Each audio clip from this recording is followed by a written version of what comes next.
आज हम एक ऐसे ग्रंथ में उतर रहे हैं जो अक्सर मृत्यु और उसके बाद की यात्रा से जुड़ा होता है, गरुड़ पुराण।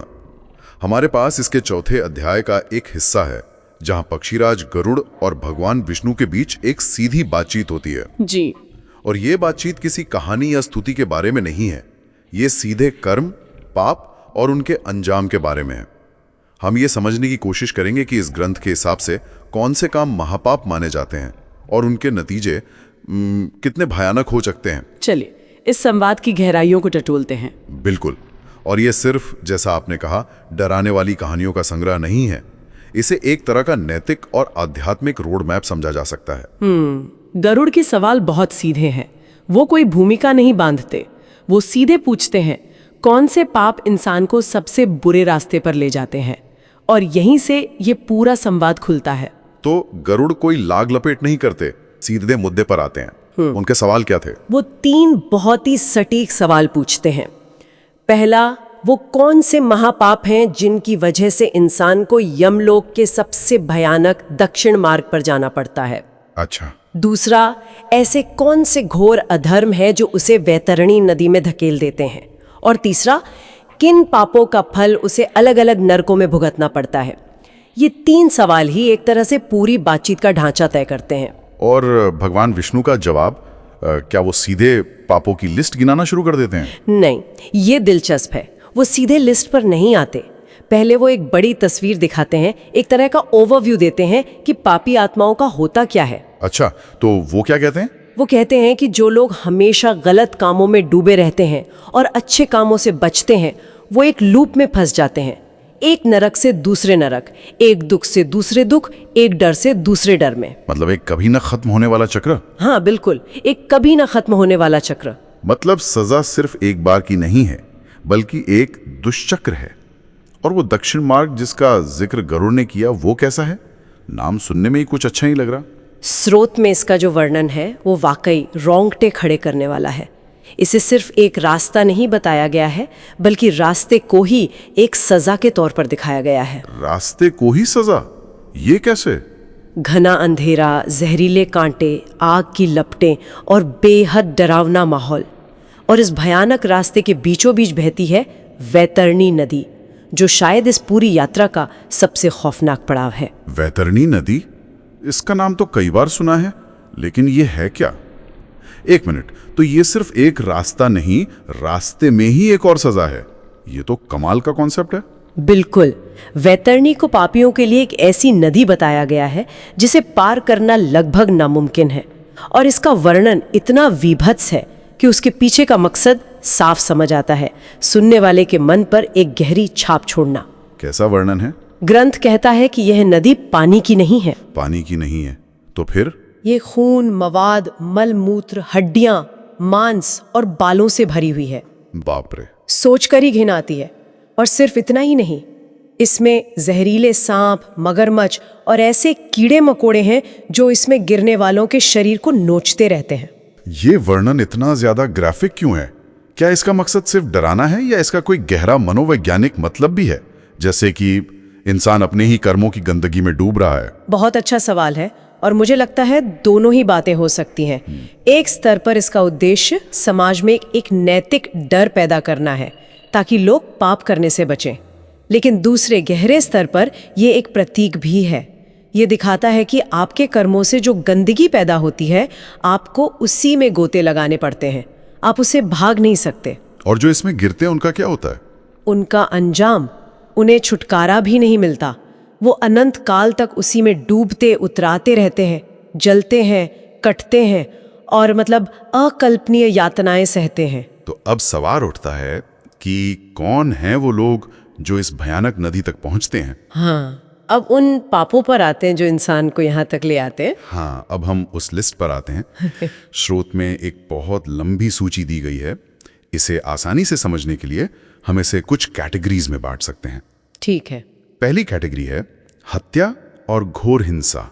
इसमें ब्राह्मण, गाय, स्त्री और बच्चे की हत्या को महापाप कहा गया है। अच्छा, मतलब उस समाज के हिसाब से जो सबसे ज्यादा प्रोटेक्टेड माने जाते थे। बिल्कुल, इसलिए इनकी हत्या सबसे बड़ा अपराध थी। इसी में गर्भपात कराना और जहर देकर किसी को मारना भी शामिल है।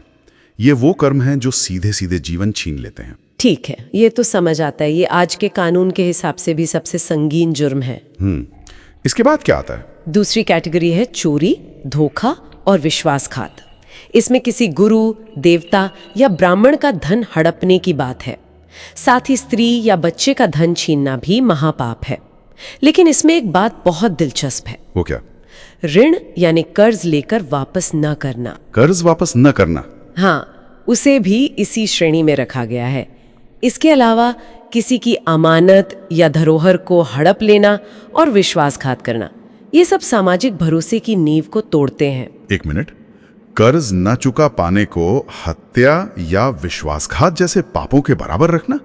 आज के जमाने में ये थोड़ा कठोर नहीं लगता? जहां लोग आर्थिक मजबूरी के चलते भी कर्ज नहीं चुका पाते, उस समय का सामाजिक संदर्भ क्या रहा होगा? ये एक बहुत जरूरी सवाल है। आज हम इसे आर्थिक नजरिए से देखते हैं, लेकिन उस समय ये वचन और भरोसे का प्रतीक था।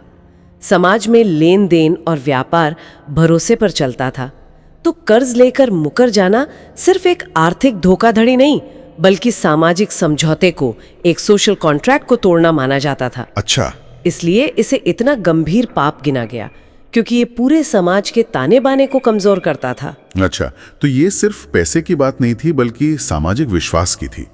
तो हत्या और चोरी जैसे शारीरिक कर्मों के बाद क्या इस सूची में विचारों या शब्दों से जुड़े पापों का भी जिक्र है?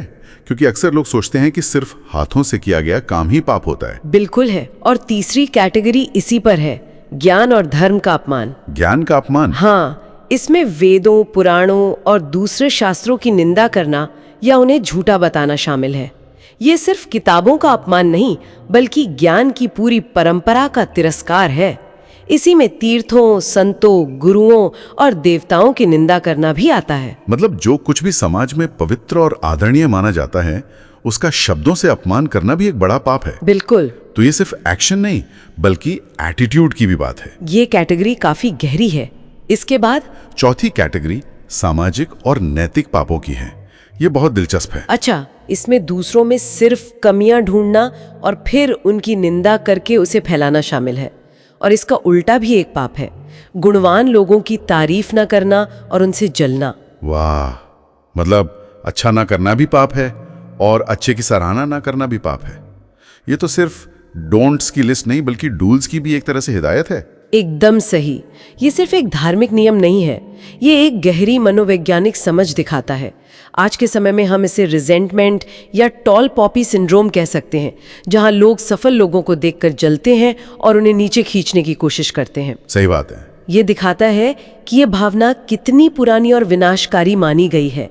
इसी कैटेगरी में नीच काम करने वालों के साथ रहना और जानबूझकर अज्ञानी बने रहना भी शामिल है। जानबूझकर अज्ञानी बने रहना, ये तो बहुत ही गहरा विचार है।